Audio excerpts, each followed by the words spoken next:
Hi, my name is Cody. I'm a software engineer here in San Francisco, and in this video series, we're creating the first NLWeb implementation for WordPress, which is enabling an AI chat experience with your existing WordPress site and future-proofing it so that AI agents can access your content in the future, keeping you and your website relevant. In this video, we're going to continue exploring the code base of NLWeb, as well as experimenting a little bit more, trying to dig deep into what the default implementation does and how we can use it and pull it in so that we can do the exact same thing for WordPress sites. All right, let's jump right in. So one thing we noticed in the last video after setting up NLWeb, if we ask it a basic question like what is the future of AI, it actually only gives us a list back of results. And this is a little bit confusing at first because it's a pretty lackluster user experience. Now, what I've since discovered is that this is just the default experience when you're running it from the web interface.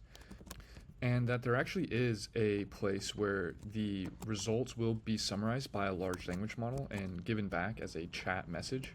However, the default generate mode, so there's this handler.generate mode, which is a flag that gets passed in the query parameters if you were using this service through a REST API call. But in the browser, the default handler generate mode is actually called list. And so that's why it just returns this list. And so in the future, probably they'll improve the user interface, or maybe we'll even submit a pull request such that it actually will use the generate mode. I tried to do that myself by just appending this generate mode equals summarize, but I don't think they have a pass-through yet where that actually works. So in the meantime, we can work around this problem by just formatting our browser with this ask parameter and giving it a query and then putting the generate mode into summarize. And this actually puts it into a different mode where it's not going to give us the user interface. It actually puts us into this kind of streaming event mode where it just sends back the raw information like in a kind of a JSON format. But if you scroll down to the very bottom now, it has the list of everything. And then at the very bottom, it has this very last message called message type summary. And then here's the LLM's response. The future of AI is highly promising and transformative. As discussed by leading experts in the field, AI is expected to significantly impact robotics, autonomous systems, software development, creativity, and various domains of work and society. Experts highlight the importance of adapting to the changes. Okay, so it does actually summarize. Summary's not quite. It's a good starting point. It does it. I don't know how much it's grounded in the actual content that is pulled in through the through the actual information that's on the website. Like for example, there's no it doesn't link sources, it doesn't point back to any articles. It's a very, very basic kind of summary, but this is a very early project and it's just barely getting started. And one thing to note as well is that there actually is a hook point where there's this summarize results prompt, and you can get access to the final ranked answers. In this case, they only grabbed the first three. And then we could actually insert our own hook here. And if we wanted, we could implement some sort of custom instructions or custom prompt, or even our own kind of agentic reasoning type process where it could maybe refer back to the ranked results and really kind of formulate a much higher quality answer. But what they have right now is a very, very simple summarize results prompt name. So I mean, if we could go and search for this. Yeah, and here's the prompt right here. Given the following items, summarize the results of an answer to the user's question. The user's question is request.query. The items are request.answers. So this is a very basic prompt. There's no really agentic type reasoning or workflow that really kind of reflects on the answer and grounds it in the information. Just a very quick prompt, which is great for this just being a starter project. So there's a couple different directions we might take this. One of them is getting this running for a single WordPress site where we can have a plugin essentially enable the ranking and basically ingesting all of the content that's on an existing WordPress site. And then we could have a kind of interface on the WordPress side of things where a user, whether they're signed in or not signed in, could ask a question and kind of query the NLWeb server. That would be the quickest kind of implementation of it, and that would allow WordPress website users to most quickly kind of ingest and understand the content such that they can query it just like this. So let's go ahead and jump right into that. Now first, it's helpful to kind of sketch a high level architecture of exactly what we're going to make. So let's go ahead and just do that right now. So the first thing to think about is that the way this NLP works is it's actually a set of Python code. So let's just go ahead and write this down.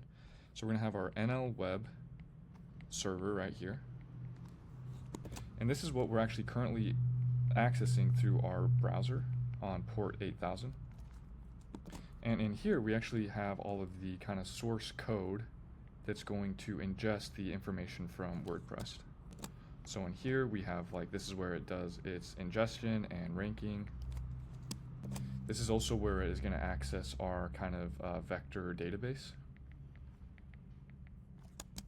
In this case, we've chosen to go with Qdrant, which Qdrant is actually a separate process that is ran locally. So this is actually the database here. But these two are going to communicate back and forth. We also have a very light kind of web server in here, and that's how it serves HTTP requests. So right now, it can respond to an HTML document and give us the actual user interface, but most importantly, it's also where you can do REST API calls. And so this web server is actually going to be the main point of contact with our actual WordPress instance. Now, one thing to keep in mind is that NLWeb server is actually, this is going to be a Python application primarily, where the web server is actually implemented in Python. And so it's not feasible that for us to have this running locally on the same instance as our WordPress site. And the reason why is because most WordPress sites are hosted with a third-party hosting provider such as WP Engine or DigitalOcean. I host a lot of mine directly on AWS, so I actually would be able to run this Python process side by side. But most hosting providers actually have that locked down where you're not allowed to run external programs like Python on their servers, and they do that for security reasons. And so the cleanest implementation will actually just be to assume, which will be correct for 99% of these cases, that we're going to have our WordPress site be on a completely separate instance, a completely different computer, completely different server. And what we'll do is we'll just have kind of our own WordPress plugin that will run PHP code. And this will be our plugin right here. And then most likely what we'll do is we'll have our plugin do a level of authentication. We'll do a level of authentication where we will actually give the NLWeb server an API token that comes from our WordPress site, as well as the URL endpoint for our WordPress site, URL for the WP site. And what this will do is it will actually open up the REST API that WordPress has built into it from the core. And then this REST API, we will basically be able to feed the information out of WordPress, which what we can do is we can have it crawl through all of the posts and pages in the WordPress site, feed it into the NLWeb server, and then the NLWeb server will handle all of the ranking and kind of putting all the information into the vector database. And then when the user goes to make a request to interact with your chatbot, we'll have a kind of front end, in this plugin, we'll have a front end chat interface. And the user will send their message in here, right? And this will just be some level of HTML, CSS, JavaScript. And then we will route that through our plugin, through the REST API. We'll go through the web server here, the NLWeb server.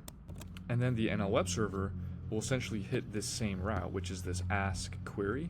And then this query will be the user message, and we'll have a generate mode that is summarize or something similar. And then from there, the NLWeb server will generate its response. It'll basically, from here, it will generate response.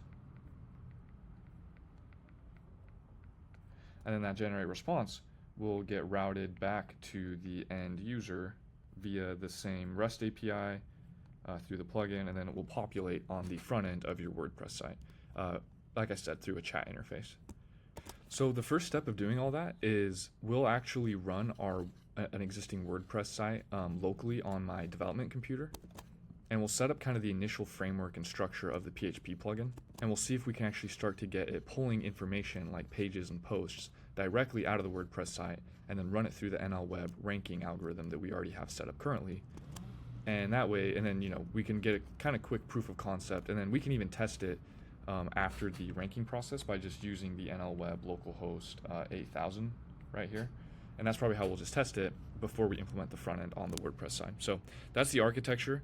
And in the next video, we're going to dive right into that and just see how far we can get as quickly as possible. Thanks. See you there.